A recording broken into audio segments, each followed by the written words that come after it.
Hi, welcome back to Currency. I'm glad that you're here. And I'm glad that, but you're not like here, you're just kind of watching it. I'm glad that you're watching a screen with me on it. Isn't that a weird thing to be glad about? At least a little. I'm glad that you're watching a screen with me talking on it. I'm glad to share that. To share this video of me as a video tape of myself that I recorded. It's a movie, and it's a movie. My life's a movie. It's like my life's a movie. That's what it feels like. But it's just like if you record a motion picture of yourself, then that's one very easy. It's very easy to make your life into a movie. I have a bunch of movies. They're all like an hour long. They're But that's what a podcast is. Like movies they're not real. But a podcast is like a real movie and it's better than movies. But I'm going to talk about that because it's more real. Even though, well, anyways, I have a couple things to get to, and I'm going to talk about the New York Times made a 100 best movies of the 21st century, and I'm going to talk about those movies and what I think about that list, at least for a little bit. That's something I'm going to do today. I want to shout out my cousin Josh. My cousin Josh Dixon. He is a friend of the podcast and a friend of mine. He and my cousin Zach Dixon are two of my best friends in life, really. And I want to give a shout out to Josh. He likes a lot of the content that I put out, and I just wanted to thank him for that. And thank my family, and give a shout out to my relatives and my family, but Josh Dixon in particular, because he likes my content. The rest of my family, I mean, not necessarily do they like any of it. Sometimes some of my family and friends do. I mean, people like it. People like me, and that's something that I don't often think about. It's just that they also hate me. So it's easy for somebody in my position to go about, like, because families both love and they hate you. There's this myth out there that it's all love. It's not. Don't listen to, if your family only loves you, they also hate you. At least that's I don't know. It's love and hate are kind of the same thing to me, the way that I view it. But like a family that I have back in Wisconsin, which isn't Josh, they're part of a cult, the cult of Wisconsin. Family and friends that I know in Wisconsin are very possessive of people that leave Wisconsin, namely me. But I mean, people from Wisconsin are possessive of people who leave because they're a cult. So it's just shout out the cult of Wisconsin. I get it. I mean, that's fine. They just take it personal. Like whenever an athlete or a coach leaves, I'm not saying I'm like an athlete or a coach. Like I'm not Craig Counsell, who coached the Brewers and left to coach the Cubs. I'm not Craig Counsell, I'm not Brett Bielema. I'm not that. But you don't have to be any well-known kind of person for people in Wisconsin to be mad at you for leaving. You can just be a regular guy and they get mad at you. It's like anybody who moves to a different state. Like, are we not supposed to spread our seeds in the nation? Wisconsin, don't you want to blossom? Don't you want to flourish? Don't you want ambassadors of Wisconsin to go and share, or you only want your ambassador to be Cheese? Is Cheese supposed to do all the talking, and then the people that are real people that have brains don't get to go to other places? I'm just saying that's the way it is, They're mad. They're like threatened that I leave Wisconsin. My friends and family, they pretend that I didn't even leave. I go back there. They're like, act like we believe you are still living here or you are going to move back tomorrow. Because Wisconsin, it's like Craig Counsell is from the Milwaukee area. He played for the Brewers and he was coaching the Brewers, and everybody in Wisconsin thought, okay, we own his soul forever. He doesn't have a career outside of what we dictate about it, said the people of Wisconsin. But then Craig Counsell went to coach the Brewers. The Brewers hate the Cubs. More so than the Cubs hate the Brewers. And then we're like, Craig Counsell, you're the number one betrayer of all things cheese head, all things Whitefish Bay, all things Lake Michigan. Why do you betray us? But it's really like, if you think about it, and that's kind of what I thought. I'm a Brewers and Cubs fan, and I thought, wow, Craig Counsell really did the dirty, and he left coaching the Brewers to coach the Cubs. Like, wow, cardinal sin number one, especially when he's from the area. But it's when you think about it, he is like an adult with a career that he can make his own choices. I guess that Wisconsin didn't own his soul just because he was from there. I guess. I mean, when you think about it, what's Wisconsin? Why Wisconsin just takes it so personal? There's like, oh wow, you left, huh? Oh, that's weird, Craig Counsell. So they hate him for the rest of their lives, cause they're like, you shall never leave here. This is the land that starts with a W and ends with a sin. I don't know. The Badger State. And the thing about the Badgers is like one of the only mascots that's mentioned in the Bible. The Jews kill like hundreds of badgers to make badger skins to carry their shit around in, to carry the components of the Ark of the Covenant. They use badger skins. That's what it says in the Bible. God commands the Jews to like use badger skins because God hates badgers. Apparently, he wants their skins. God is really vindictive in the Bible. He's like really violent and aggressive, and it's like when he wants somebody dead, it's like a intentional, personal thing where he's being really bitchy about it. Like that's the way it comes across to me when I read Leviticus and or Exodus. And so God hates the Badgers. That's why he wants... And so they're kind of like cursed, I think.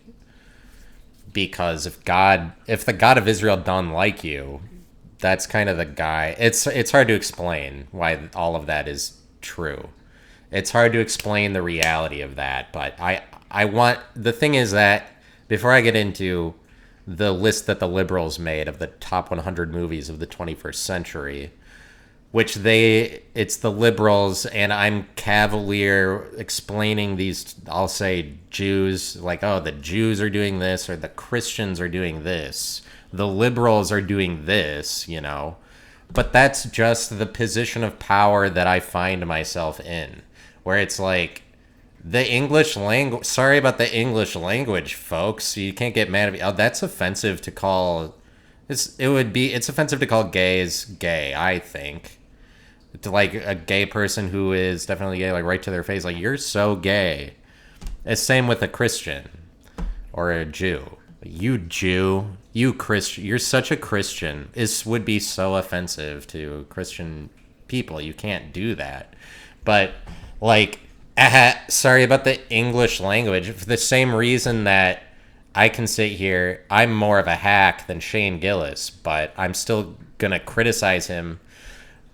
Because the English language. If Shane Gillis wants to come back at me and out-English me, that's his right. But it's like, sorry that we made words free to everybody. You can access all of them. You don't have to pay anything to use words. And they taught it to me, right? And I learned it. The English language is just like available.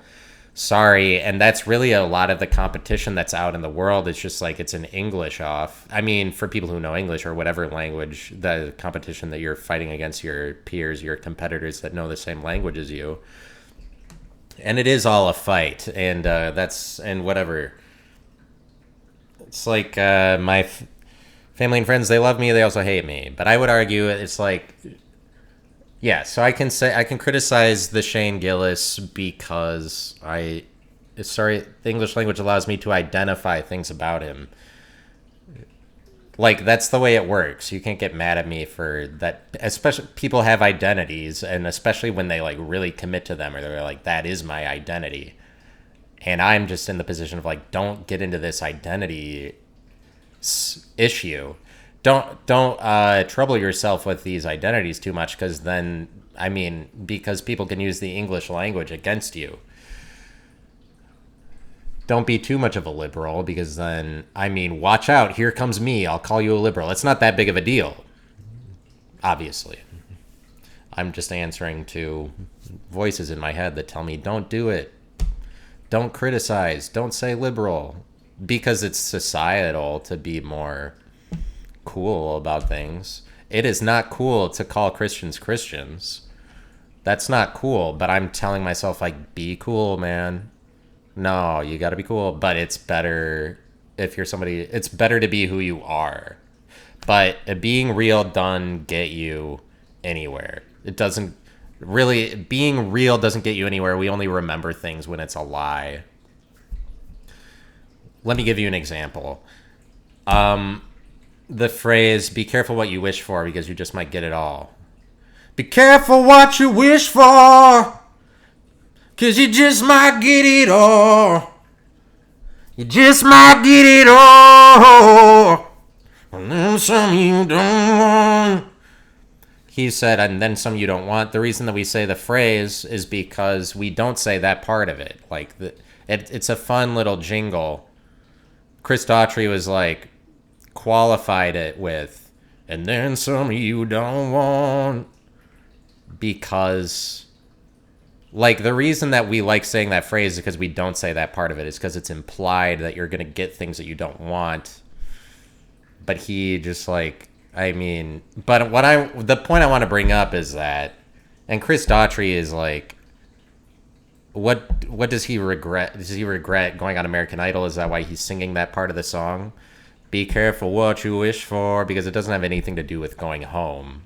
Getting everything you wish for, your wildest dreams, isn't for home. So what's that part of the song for? But it's like,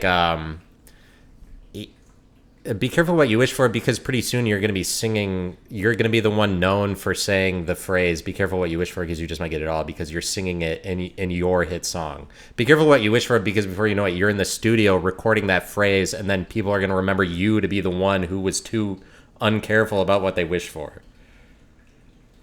It's a scary world out there. There's a lot of threats. Like, before you know it, you're recording your own hit song, and then you're the one who's popularizing it, and then you're the one whose name is most, like, who else do we remember tied to that phrase more than Chris Daughtry? His surname is his artist name. He's like, he named his band his own last name. 2 last names. That's what people should criticize him for. You got 2 last names on your band and on your person. I'm going to put Daughtry over the name. I'm going to put Daughtry. Anyway, Chris Daughtry, but it's Daughtry. Daughtery. And he's very daughtery, I guess. That's what he should have called. That would have been so metal if he called his band Daughtery. Like, I'm daughtery and I'm going to admit it. It's not. I've been hiding behind Daughtry all these years. Anyway, the point I was making is that be careful what you wish for, because you just might get it all. People remember that because it's fake, because it's a lie. And because in reality, here's the reality behind that phrase, which is don't be careful what you wish for, because you probably won't get it. That's the reality. But nobody's going to remember that, because that's just straightforward real. Nobody cares about real. No, it doesn't need... Real is like the last thing that needs to be recorded. Real is the last thing people care about, that materializes, that makes money. Real, nobody cares about real. So it's a lie when people are like, I just want what's real, or whatever. You got to be yourself, and then everybody will like you. It's not popular to be yourself. It's not popular to be real. It doesn't get you anywhere from a money-making perspective as far as evidence says. Because, like, deer and caterpillars and squirrels are real. They're not making any money. Nobody's remembering them. Nobody likes them for being real in particular. You have to be fake for somebody to like you in particular, because there's no reason for anybody to like you especially, like specially pick you out to like you. That's fake. If a bunch of people like somebody, like, popularity is fake and fleeting. And it's real is people don't care about it naturally. As far as anybody knows, as far as all of life dictates. Like real is a person who's shitty at baseball. We don't record that person. We record the people that are really good at baseball. And if you're really really good, we super record it and we put all your games on TV that you are in. If you're bad at baseball, nobody cares. Like just people like that less, and it's less memorable and less recorded, and people are gonna watch it less. The same way they're not. Nobody's like, oh, I'm gonna go into nature to watch plants grow. Or deer. I mean, you might see a deer, but they're all kind of the same. They're so identified, like they're part of that identity group. They're like deer, like to grow a brain so that you like are more adaptable than that, because we can totally pin you down, deer. Like that's so on the nose that you would be that when you already like so like what a meme, what a joke. Deer walking around with hooves. It's like the whole thing whenever you see a deer, it's like, oh, it's everything that I thought it would be. It's like, oh, the whole shit with antlers and whatever. Sometimes I got that. Oh, wow. Especially when you see one with antlers. Like, oh, they're really not even hiding it. That's so embarrassing. That a deer would be so much what it is. That's so consistent. The consistency, I mean, it's not, what I'm saying is that identities are fake. So I'm sending you mixed messages at this time. So don't try to collect all of it, because I'm the only one who knows how it all fits together. You'll drive yourself insane trying to have the same brain that I do about the way that all of these things work. You will lose your mind if you tried to have the mind that I do. That's how crazy my mind is. I've got crazy mind. It's a pill that I take. Crazy mind. It's like alpha brain. And it's a drug. I have it, and I do it every day. You can get it at select pharmacies. Crazy brain, crazy mind, crazy mind. I have it. It's not a disease, and I'm tired of people saying that it is. It's not a mental illness. It's just mental. It's just metal. It's just metal, crazy mind. It's so crazy. It's so crazy, too. But you'll just have to take my word for it. How crazy it is, I'm the only one who could, like, really speak to that. Like, your mind isn't that crazy, dude. Well, you don't know. Maybe, like, you don't know what I don't say. Anybody's mind could be the craziest mind. It could be the person that you thought was the dullest person. The Dulles Airport. See? Connections. Dullest to Dulles. Whoa. Yeah, dude, your mind isn't that crazy. Dude, your mind is not that crazy, bro. No, if you had a real crazy mind, you'd be like Rodney Dangerfield, dude. You'd be like, you ain't Bob Hope, my guy. You ain't got crazy mind. Nah. What, you think you was Don Rickles or some shit? What happened? Why don't you get some crazy mind, honestly? You should go out and get some. That's how little you have. So, but I'm saying you can't even tell me that I don't, because I'm the one who says how crazy my mind is, because I'm the only one who would know for sure. So I'm going to say like DEFCON 5 crazy, just because what are you going to prove about it? You don't know what I'm withholding. I'm a conservative. I'm a conservative. I didn't give it all away. I said that I would. I invoke conservative, and so therefore, who knows what fucking secrets I'm holding. I invoke it. And I mean, so I'm going to get on these liberals who made this 100 films list in just a second, but it's like, anyway, the point is, but like real, if it's fake, if it's a lie, then we have a chance to remember it, because it's like, then there's a trap there, and it's like, there has to be a trap. and it's just that way. Like things that make money are like are buildings. Like they have a commercial building at somewhere most of the time. And a building is like a trap in comparison to nature. But it's like nature, the continuous bullshit that's already there. Clouds don't make any money. You have to like make this fake thing with like right angles, like a building. You have to make a trap if you want to make money. If you have a business, like businesses are fake. You can tell that they are because of how they sit in contrast to nature. And nature comes along and tries to destroy that. Nature will destroy the buildings that aren't being maintained as fake. And things that are fake, you have to do a lot of work. Like work is fake. You have to do a lot of work to maintain fake things, to maintain your business. Because all of that is like shit. There's like new developments in what humans create are like new. Like Wendy's is fake. We didn't have, that it is because we didn't have that 10,000 years ago in our development when things were like a lot more real and whatever. I mean, anyway, I wanted to say that God is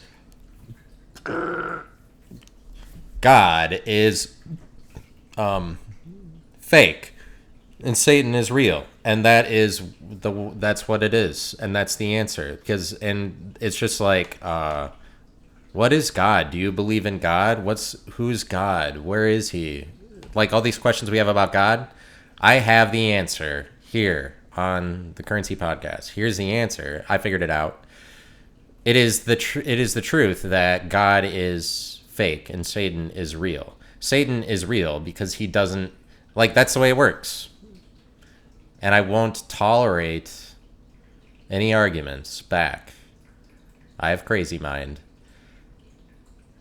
So that makes me intolerant to discussion if I invoke it. So Satan is fake because he doesn't have any integrity. Satan is like nature. He's continuous. He destroys things. He destroys what man builds. Satan is all about destruction. Satan destroys the shit. God builds the shit. That's because God has standards and God has rules. That's just the way that it is. That's what we describe that thing called God. It could be that Satan was fake and God was real, only if you switched the terms. But it's like the term that we fell on for the guy that has standards that sends those standards our way, makes us live under them, what subjugates us to those standards. God is the rules, I would say. But anyways, yeah, Shane Gillis. Let me get into this list of the top 100, and then I'll talk about Shane Gillis, and then who knows what else. Who knows what else I will say? It is really up to me. It is really, and it's a fun surprise that I find out along the way alongside you. It is a fun surprise, and the surprise will be surprising. You'll be surprised. You'd be surprised that I will be surprised as to what things I say with my English language that I have. I have it. So this is the list that it's a New York Times top 100 list. That's why I say it's the liberals made it. So you just have to keep that in mind. That context has to be part of everything you look at with the list. It's like, well, you have to remember that liberals made this. So that explains it. You can't look at it like, oh, they made an unbiased list. It's the New York Times. The number one movie, I'll start at number one. Their number one movie of the 21st century is Parasite. Parasite is a shitty movie. It shouldn't even be in the top 100. And this is my real opinion of it, but it's not, in my opinion, not that hard to have this opinion of it. It's just kind of like knockoff American acting and scripting and cinematography. Knockoff, and it's a ripoff of other movies. And it's like the way that they talk to each other, I don't get the impression that it is like Korean or anything. I just feel like they're they tried to make a movie where they made the actors try to look and sound like Americans, and especially if it came out of South Korea, who are just a bunch of wannabe Americans. That's what you would get for a movie that's like got as well known as it was. This is the picture that they give for this movie. Is of this. I think he's the main character, and he's just looking angry because he's got. I don't know. I don't know why people like this movie. I think that it's mostly a facade. There's a scene in the movie where it's like really brightly, the way that they shot it is like the sun is shining really brightly shining sun is like a particular thing about this movie, at least in a couple scenes, and the villain or somebody runs out with a knife and stabs somebody in broad daylight where it's like really bright. And that scene is a ripoff of the movie Dogtooth, where Dogtooth is the only other movie I've seen where the sun is that bright, where they shot it, the shot is that bright, where it's like really ugly. It's so bright that it's like uncomfortably bright. The sun, especially with they contrast that with a scene where it's like somebody's stabbing somebody with a knife like that. It's a ripoff of the movie Dogtooth. People think that, I guess they thought nobody would make that connection. It's a ripoff of the movie Gaslight, a 1940s movie that gave birth to the term gaslight. It's just kind of this similar concept. It seems like a combination of Gaslight and an Alfred Hitchcock movie. It's just like knockoff American. And Dogtooth is not an American movie. It's a movie from Greece. So it's like they're like, oh, we're going to use elements from this foreign film. It's just that you watch Dogtooth and they speak all in, it might be Grecian, I don't know, like some foreign language in the movie Dogtooth. They speak all in a foreign language, and you can tell that the characters are like of the country that they're from, that they made this movie, that they're talking to each other in a way that isn't American, because you can see that if you think about it. If you care about the details of the movie, which is like the thing you're supposed to care about for judging what is the best movie, is like all of the details, all the scripting and the dialogue, like their facial expressions. People, like, it would be evident if they were being Korean, I think. Because I've seen foreign movies where they act like the country they're from, and that's obvious. It's not a good movie. I would never... It's also, like, unwatchable. I watched it once, like... I don't know who's watching this movie a second time, seriously.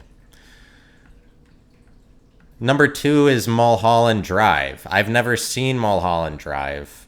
I don't want to. This isn't a really comprehensive breakdown. I'm not the king of cinema or anything. Like, I don't want to throw out king of cinema or anything like that. Like, I'm not that, but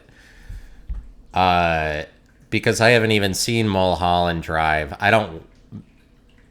this is just my perspective. I don't want to see Mulholland Drive. I'm saying, like, I'm not that good at this because but I am.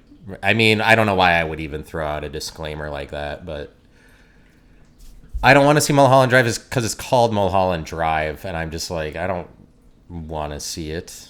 Even if it's really great, people say it's great.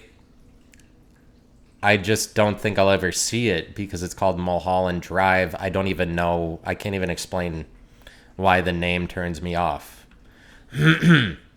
Number 3, There Will Be Blood. This is another... But Parasite being number 1 is a liberal choice because liberals hate America, and they hate the idea that America is number 1 in pop culture, and they want to prove to everybody in the nation that reads this list, like, oh, see, Koreans are better than, not just as good as we are at making movies, they're even better. So I guess America isn't number 1. I guess we aren't the most influential in pop culture, or whatever. But it's like, read any, like, the top, all of the songs on Spotify that have 2 billion or more plays, and there's like 180 of them. You go through the list, and the Americans lead the way. Like, Americans have the most artists of all of the songs on Spotify that have 2 billion plays. America is like by far number 1, and that's the way it works in entertainment, like across the board in all categories. So like, these are just liberals. They hate America, same as they hate, like, and I'm being serious. They hate America. They want the borders to crumble. They want all the nations to be the same. They just want inclusivity and socialism, and they want love for all the nations. They don't want us to maintain our separation and be capitalistic assholes. They want Korea to be the same as us. Liberals choose Parasite. It's not an unbiased decision. It's just from a certain group of people prefer that because it communicates their ideals. So There Will Be Blood is number 3. This is another sort of like liberal choice over No Country for Old Men. To put There Will Be Blood over No Country for Old Men, it's just a popular gay thing that people do. I think No Country for Old Men is better. There Will Be Blood is almost better than it. But I feel like There Will Be Blood is a period piece, mostly. It's just like, this is the way life was in 1900, or like the 1890s, whenever, right around where it was set. And I just, yeah, it's a preference. But liberals will choose There Will Be Blood. Conservatives will choose No Country for Old Men. And the reason for that is because No Country for Old Men is more like a Trump, like it's just kind of fun. No Country for Old Men is Pulp Fiction for that decade of the aughts, of the 2000s. Pulp Fiction was the 90s. The Pulp Fiction of the aughts is No Country for Old Men.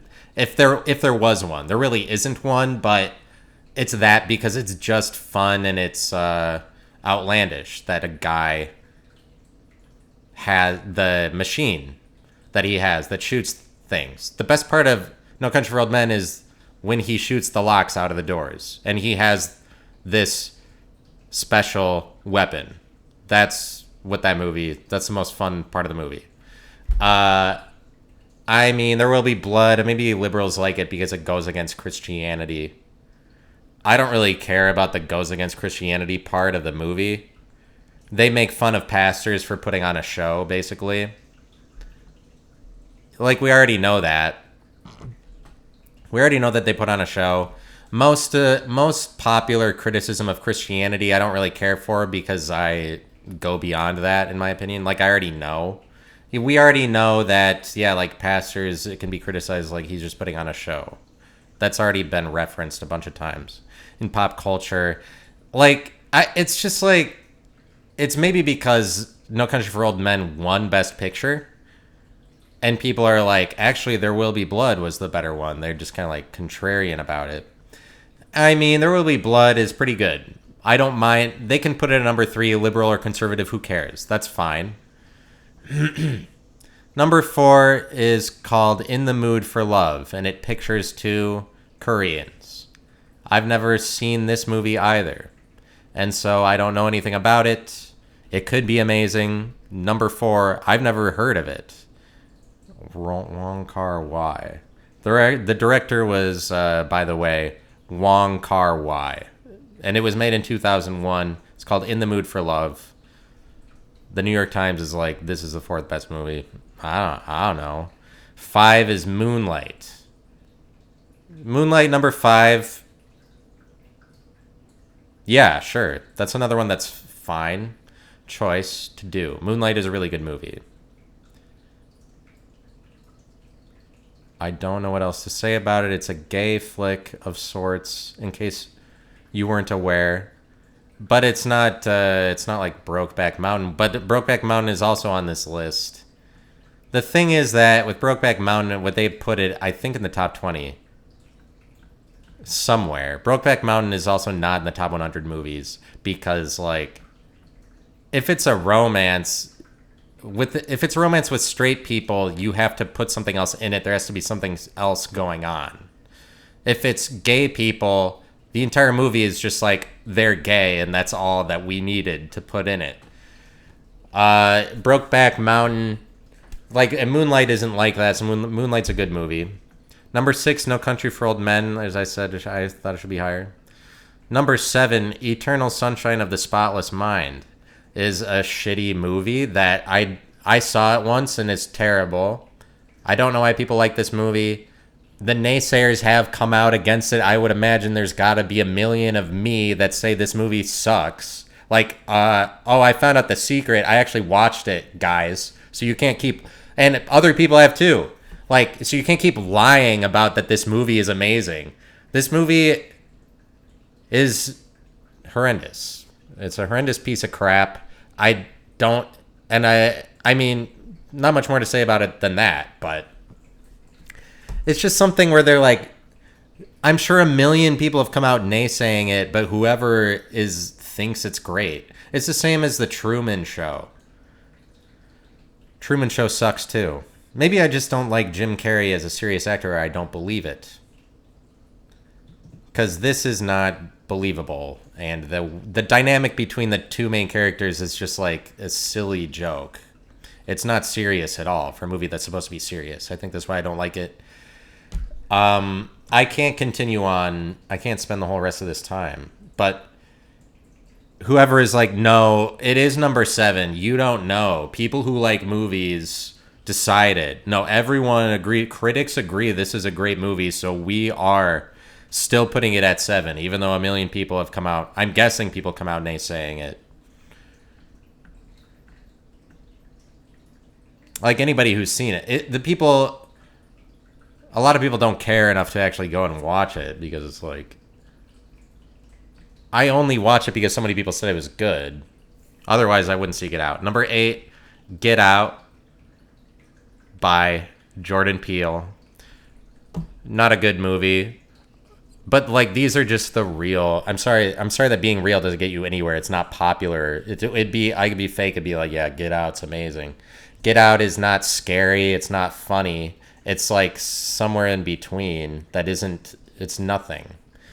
I don't know.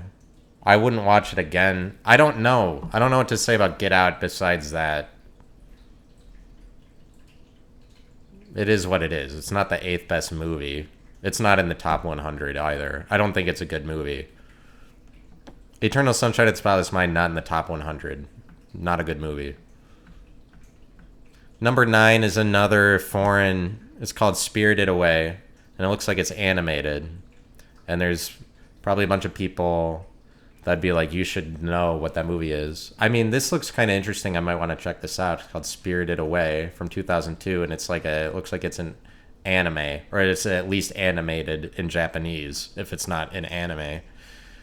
And the description says, Hayao Miyazaki's hand-drawn fairy tale of adolescence is the Alice in Wonderland of our age. They remade They did Alice in Wonderland in my lifetime, and it made millions and millions of dollars.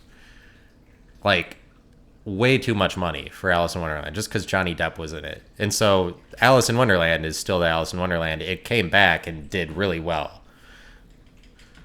Like, it's not gone.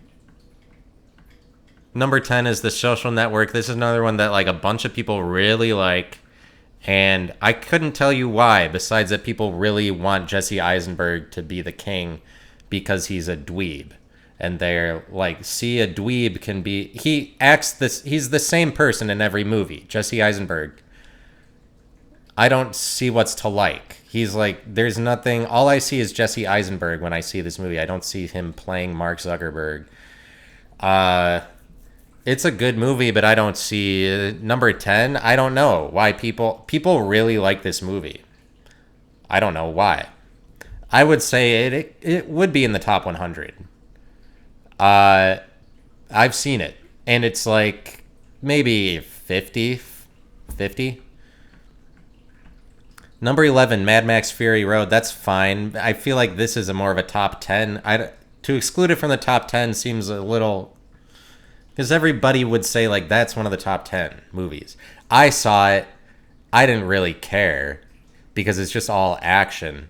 And action movies I find to be kind of boring. But this is a top 10 movie because of the cinematography, because of the visuals, because of the way it looks. That's all that matters about a movie. And that's why Stanley Kubrick is my favorite director, is because he would just commit to like putting a bunch of really good shots together. Mad Max Fury Road, bunch of really good shots, like visuals. This is a top 10 movie.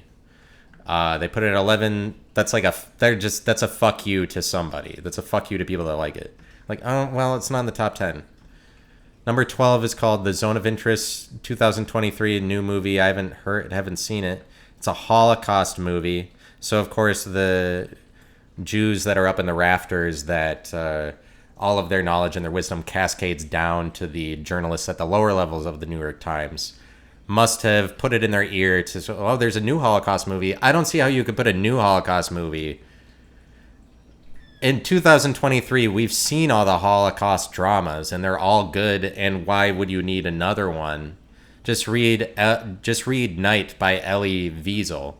That is one of the best Holocaust dramas, a real life guy who went through the Holocaust and wrote a book about it. And that is more gripping than I bet this movie is, but I haven't seen this movie. Holocaust movie in 2023. How many more Holocaust movies do we need? I feel like it would just be at this point like Jojo Rabbit is another new World War II pro-Jew movie. And that one I found to be just a bunch of Jewish propaganda. I bet that The Zone of Interest is also just a lot of Jewish propaganda. For any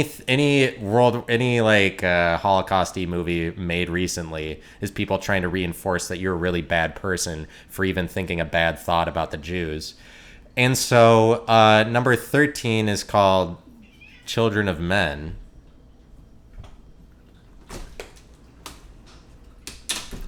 Children of Men, 2006. 2006. I haven't seen this movie either. It is with, who's her face? Julianne Moore. Right? And it looks like anyway. And I haven't seen it. I'm not going to. Number 14 is Inglourious Bastards. I'll go up to like 20. Or I'll just go... I'm almost done with this. Inglourious Bastards, number 14. Quentin Tarantino has made a lot better movies than this. This is just somebody was being cool. They're like, we're going to go alternative because right now, currently in this moment, Inglourious Bastards is the Tarantino movie that people aren't thinking about would be in the top 15 the most that could be there. Like, Kill Bill is better than this. Probably both Kill Bill is better than this. Once Upon a Time in Hollywood is better than this. For made in the 21st century. Inglourious Bastards. It's a good movie. Number 14 is just a random decision somebody wanted to be alternative. Like, oh, I bet you weren't thinking that was number 14. It's not. It's not that just because you weren't thinking about it. 15 is called City of God. I haven't seen that. 16, Crouching Tiger, Hidden Dragon. I doubt it.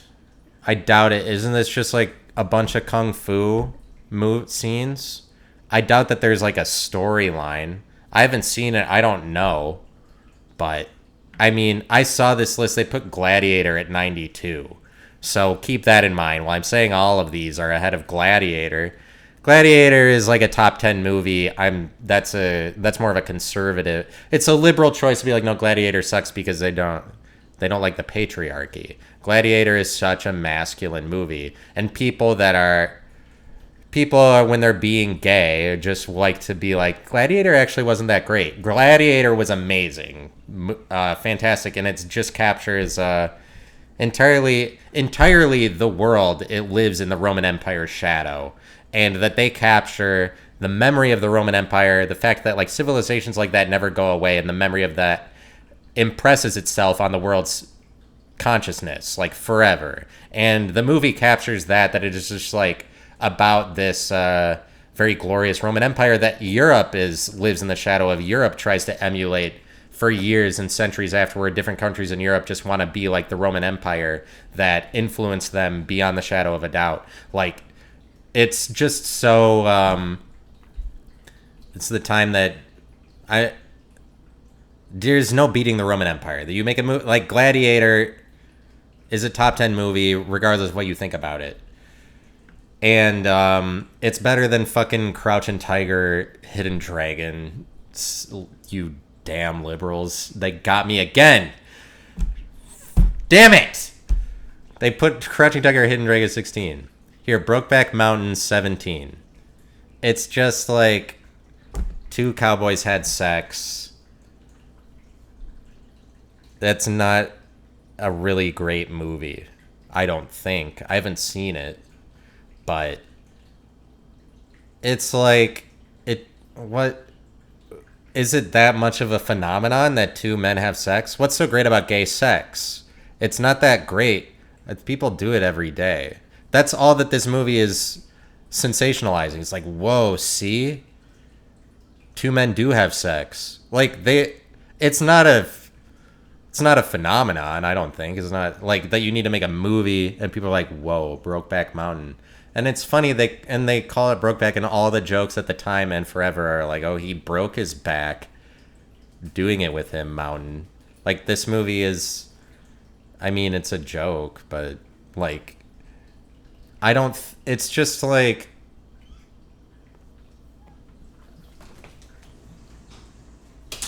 who cares about gay sex? Who cares? People aren't that interested, I don't think, in it. E2 Mama Tambien is number 18, which is another See Foreigners Are Amazing entry, I'm guessing. It could be the best movie ever. I don't know. Number 19, Zodiac. I feel like Gladiator is better than Zodiac. I think I saw Zodiac. It's good. I don't think it's a top 20 movie. 20, The Wolf of Wall Street. This is probably like, if it wasn't a liberal list, it's probably a top 10. If it's a conservative list, Wolf of Wall Street's in the top 10. Mad Max, Fury Road, probably in the top 10. Gladiator, top 10, like the masculine movies. Liberals are more feminine, and they're like, The Wolf of Wall Street. I know everybody says it's like the best movie of the 21st century. Like, everybody's like, no, that's in the top 5, and it should have won Best Picture. And it got gypped. Liberals are like, well, we'll put it at 20 because we see it, but we still don't like that or whatever. We still don't think it's top 10. Number 21, The Royal Tenenbaums. They're like, oh, we have to put Wes Anderson on here. Wes Anderson, all of his movies are the exact same. You watch one Wes Anderson movie, you've seen them all. The Royal Tenenbaums, that's one of his original ones. That might be his best one. I'm not going to see it. I don't want to see it. Gwyneth Paltrow's in it. That might be worth seeing it. Gwyneth Paltrow is awesome. I love Gwyneth Paltrow. Oh, and number 22, they doubled down. Number 22, The Grand Budapest Hotel. That's not the 22nd.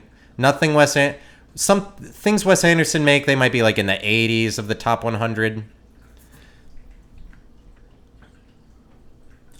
Wes Anderson is like the Tyler the creator of directors.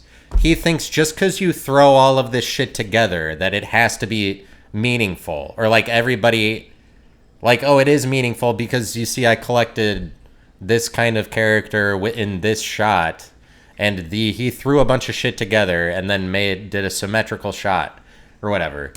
He just thinks like, oh, see, I keep, like the Grand Budapest Hotel, like, this specific thing, and then he acts like it's really general. Whereas you chose a hotel scene, that's the whole context the movie will play out in. I haven't seen the Grand Budapest Hotel because like I've seen a few Wes Anderson movies, and they're all, he just thought because he threw these actors together, like these names and these characters, like these funny things or whatever. I feel like his movie is all a big joke, and it's like parody. And it's like the same as Tyler, the creator, just like, well, if I do enough random things, people will love it, and it has to be meaningful. And it's like the same people that like Wes Anderson, like Tyler, the creator. Tyler, the creator is better than Wes Anderson, though. I respect Tyler, the creator more than... Tyler, the creator is pretty cool. Wes Anderson's movies suck as far as I'm concerned. All right. So I guess that I will move on. 23, Boyhood. Very good movie. I would say top 15 probably. 24, Her. Whatever. I haven't seen it. I know what it's about. I doubt that it's the 24th best movie. It's probably like 70.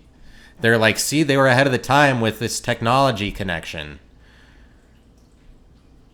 It's probably not that good. And then finally, number 25, Phantom Thread.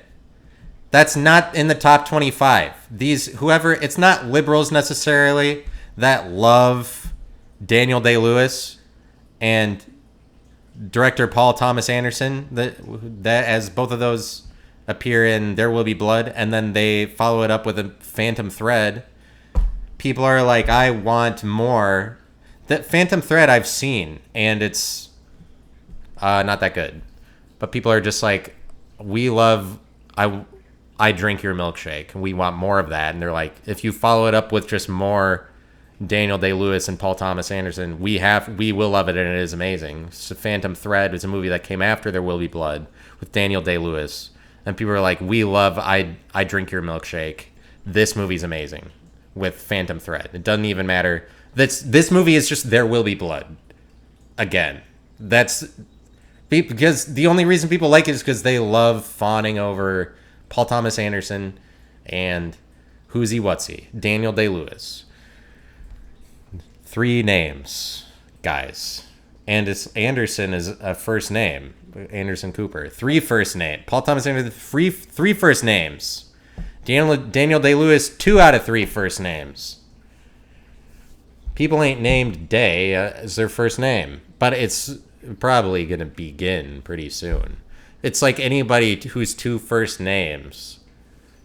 Everyone is 2 first names because like it's going to, before you know it, it's starting that you thought you had what was definitely a last name. It's starting that it's a first. Somebody's doing it. Somebody's transforming that. Because like my last name is Connor and people will be like 2 first names. But like Connor, that's not exactly my fault because Connor is better as a last name. It has an ER. That people go around and they name their kids Tucker is not like, you shouldn't be doing that. Connor is more of a last name. I'm not saying it's not a first name, but like there is some that is like, well, that's more of a last name, and it's not my fault that parents, that there are adults or whoever. It's not my fault that adults came around and they're like had kids. They're like babies and they're like, let's name our baby this, you know. But like 2 last names is just as bad. Like when you're Anderson Cooper, 2 last names, but it's 2 first names is 2 last names, y'all. So this list is whatever. I don't.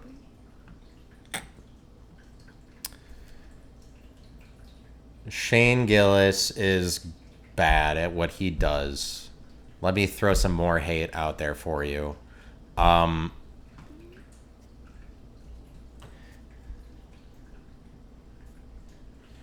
He ain't. It's not what you think. It's not what you. The thing is that for whatever reason, Shane Gillis and his friend Matt McCusker, who has a black wife, and I'm all for interracial marriage. It's just that people named Matt are really white. I've seen it. You just have to take my word for it. Like, Matt McCusker is whiter than me. I'm not just saying that because like, that's your perspective, but Matt McCusker is really black. That's why he has a black wife. His name is Matt McCusker. He sounds like he's from Nebraska. Like you're walking a tightrope with that shit. Matt McCusker. Some people are too white. They shouldn't have a black wife. Some people are too white. That's just how it works. There's nothing against interracial marriage. It's just like, if your name is Matt McCusker, I feel like it's just really aggressive to have a black wife. I'm being serious. And it's just like, more needs to be called out about, like, white. Some people are too white to have a black wife. And so Shane Gillis made that joke at the ESPYs. And the ESPYs who would ever watch the ESPYs? I've never even known any one person give a testimony that they saw the ESPYs. Maybe I've heard it. I don't know. Did you watch the ESPYs? Who would watch the ESPYs? Shane Gillis made a joke at the ESPYs that people like, where he was like, the WNBA. He's like, give it up for this four-time WNBA star is here, Brittany Hicks, but he just named his friend's wife, and his friend's wife is not a WNBA star, and then everybody cheered, and then he's like, oh no, I was just kidding, that's not a WNBA star. See, I knew that none of you knew who they were, but and people like that joke. I just wanted to say that that's just scripted bullshit, because I just want to make sure to not give Shane Gillis credit. And people shouldn't give him credit for that, because he's the host. He told everybody to cheer. Like, give it up for four-time WNBA star this. It's not like everybody in the audience is in their seats like, oh, I for sure know that's not a WNBA star. Like, of course they're going to cheer. That joke is just scripted. I just wanted to make sure that he received... Because everybody loves him so much that I don't need to waste a breath saying anything good about the guy, especially when it's my real opinion. And he did an interview on Jimmy Kimmel where he was talking to Chris DiStefano, who was the guest host, and he was terrible on there, making everybody really uncomfortable because he was visibly insecure, and it's kind of like an ugly situation. And let me explain my perspective on this, which is that, as far as I know, from my honest perspective, this is an ugly situation where Shane Gillis has surrounded himself with bad friends, and he has bad parents that enable him to go like, oh yeah, keep going out in public because you're hilarious. Like, you look at the Matt and Shane Secret podcast, Matt McCusker is just laughing at everything Shane Gillis says. Like, he's never calling him out on anything. He's just laughing at all of them like, oh, you're obviously the greatest. You're obviously hilarious. Matt McCusker's building him up in this artificial, superficial way that is not good. It's like the epitome of when we criticize people like, you don't make good friends. You make friends that just say yes to you, say positive things to you. Like, that's what I think Shane Gillis is, and I think that it is developing into an ugly situation where all of the people that swear by Shane Gillis have to keep saying, no, he's the most hilarious ever. The more that he deteriorates in front of our eyes. And it's like, I just thought that after his appearance on the Jimmy Kimmel recently, just before the ESPYs, because he crashed and burned on there, I thought that we were about to crucify him. But people just doubled down and they're like, yeah, we love it. It's really like the entire... everybody that keeps feeding into Shane Gillis is just like playing this practical joke on him where they're calling him hilarious. And the joke with Shane Gillis, he's always like a bully. He's calling people gay or like he's the man. And that's like the character he plays in like SNL skits like, that he does, and just in general in life is like, oh, he's the man, and he calls people out. He talks the most shit. He's the bully. And that's the joke that everybody sees in him, where it's like, so you can tell something's wrong about that when that's the joke, because the joke, we laugh at him for being that because it's like, oh, haha, like that guy would be the bully. If that was your joke, we're laughing at you for like, it is a joke that guy would be a bully, because he's not. He's just kind of like a harmless retard. And so people like Matt McCusker hates him. His dad hates him for allowing this to get this far. His family hates him, I would say. Basically. I'm glad that I don't have friends and family that hate me that much. That wouldn't... My family goes the opposite direction, I would say. They tell me I'm shit. They're like, you're shit. They say it in British. They're haters. My family's haters. But it's like Shane Gillis's dad must just be calling him great all the time. And like, Shane Gillis went on Jimmy Kimmel and told Chris DiStefano this story of like, oh, my dad, I drove and fell asleep for 6 hours on a drive with my dad, and I shouldn't have done that. My dad called me an asshole. because I was sleeping for the entire ride for 6 hours for some time he was in the car with his dad when he was younger. And then when it was done, his dad was like, "You're an asshole." And Shane Gillis thought that was a significant enough story to share for the entire nation. It's that's really endearing. And that's not why I'm saying his dad hates him. I'm saying, his dad is enabling this attitude where he's like, "You're cool." And, you're cool for, when it's just such a normal, unspectacular thing. Shane Gillis walks around acting like his family is very spectacular. And, you're cool, you slept the entire way, you asshole. This is so insignificant a thing. You're just a dumbass. You're just dumb. Not a dumbass, even. You're just dumb. You're a guy that sleeps in cars whenever, or just regular. That's just anybody would do that. It's hard for me to explain why I care, why I'm offended.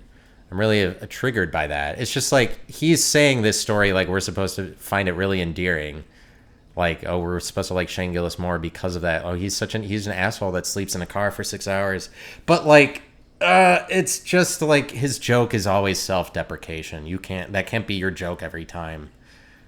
The rest of us realized when we were younger that you couldn't just rely on self-deprecation. That's just parody art. So that's what it's becoming with Shane Gillis out in the public, is that it's a bunch of loserliness where it's in the interview he did on Jimmy Kimmel, he's just kept saying, "Oh, I suck. No, I'm a loser. I don't know what I'm talking about. I don't know what I'm doing." That's what he's saying all the time in public. So so he's the loser. He's saying that's what he does. He gets by. A lot of people like to laugh at that, and they're just playing a joke on him, and it's not cool that the rest of the world is it keeps telling this guy he's funny when he's just kind of a retard who doesn't know any better. As far as I have any evidence for it, my perspective, I might be entirely wrong, but I don't know. Prove me wrong. Do I want to be proven wrong? No, I want to be right. I don't want things to turn out correct for Shane Gillis, where he's "Oh, no, he was doing parody art, and he was he was doing it on purpose." But people like to act "Oh, he's making everybody uncomfortable that because he's a genius." But he's not Andy Kaufman. He's just he doesn't have anything to say. Really? He's just, besides being a conservative, and my family is funny as hell because of the hilarious his upbringing and the way that the time period he grew up in. He brags about the things that the phenomena that happened during his childhood. That's the last thing that you're allowed to do anymore. He's a boomer. He acts like a boomer.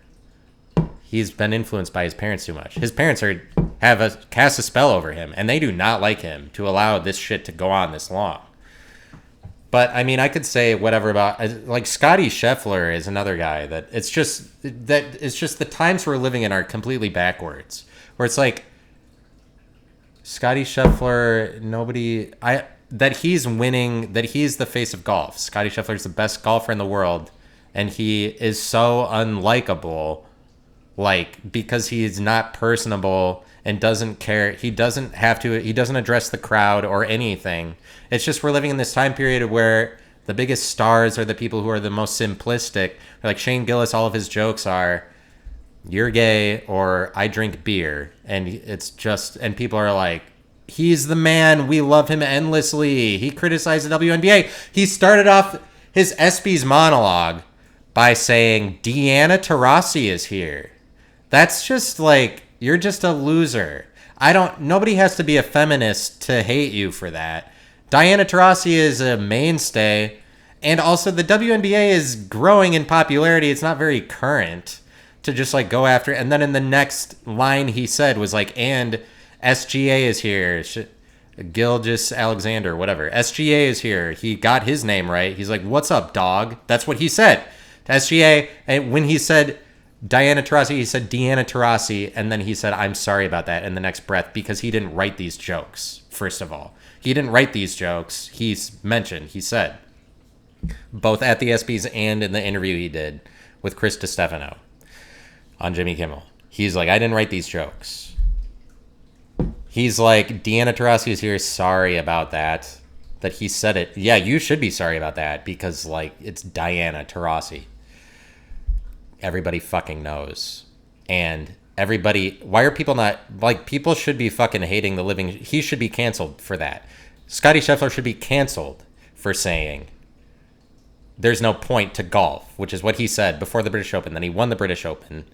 He's the number one golfer in the world, just won the British Open. Scottie Scheffler. And he's like, before the British Open, he said in an interview, I don't know what the point is. All I care about is my family. That's the only thing that matters. Golf doesn't matter. I don't know. I'm walking around. I just don't see the point. And he emphasized it a couple times because he thought he was having a big moment.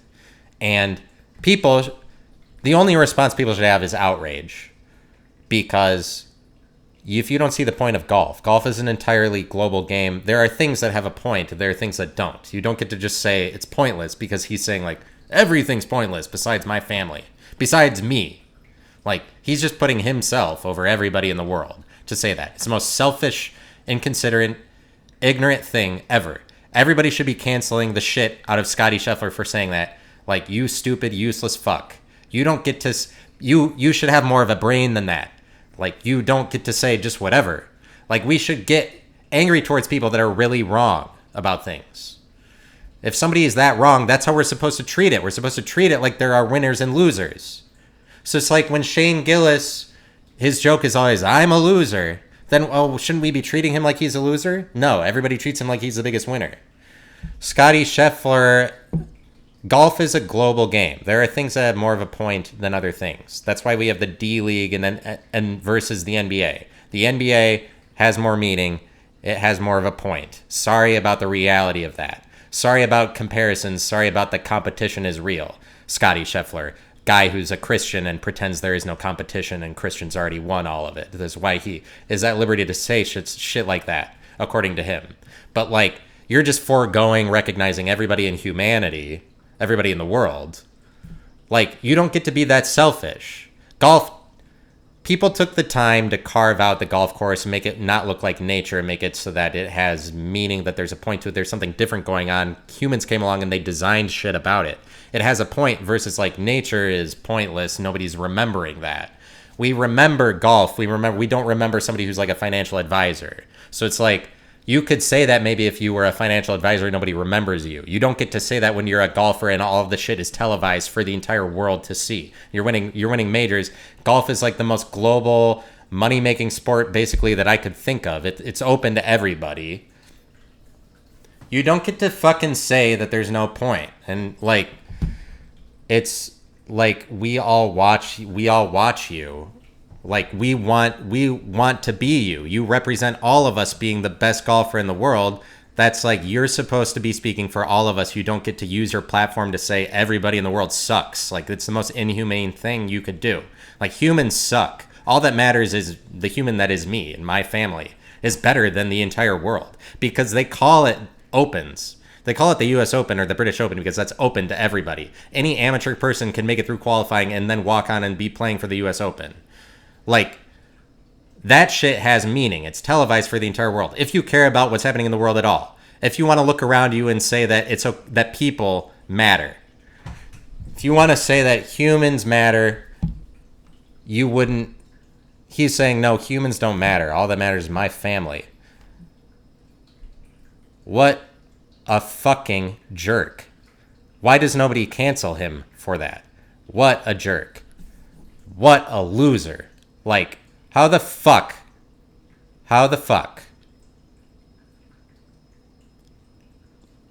He goes around saying that at everybody, like, oh, it's okay. It's okay that he disgraced everyone in the world, everyone in society, because his family is better. What a fucking jerk, man. I hope that he dies. I hope he gets hit by a truck. And that's for real. Yeah, that's for real. Yeah, I do. Ha ha ha. I hope that Scottie Scheffler gets hit by a truck. I hope he dies. That's how we should respond. At least give his masters to somebody who's able to find the point of golf. It's like the most money-making. There are thousands of YouTube channels. You can do so many things with golf to make money off of it. There's a bunch of YouTube channels that are making millions of dollars off of golf because it is so materializing, because it is so recorded, because people want to see it, because people are so interested in it. There are so many more things that don't have a point versus golf. He's pretending nothing has a point. He's wrong. If you're 100% wrong, and he is, you don't get to use the word point. Like, take some time to figure out the English language, my guy. And then you could be like me and be a hack and criticize people or whatever. But out English me, bros. Scottie Scheffler and Shane Gillis, two of my bros, of course, and it's all love. And if they were talking to me, if they heard this? Would I care? Would I be embarrassed? I would be like, I'm glad they heard it. I would love to debate you about why you're a horrible human being. And that is, if I'm face to face with you, I will be like, you suck. Hopefully, I would have the balls to follow through. I don't know. Scottie Scheffler isn't. If he comes on my podcast, he seems just like a reprehensible human. I don't think I would like him just because he showed up on my podcast. If Scottie Scheffler comes on my podcast, I don't have to respect him that just because he did that either. That's the rules. But, yeah, well, I mean, that was, whatever. So you're welcome. And this has been the Currency Podcast. Goodbye. See you all later.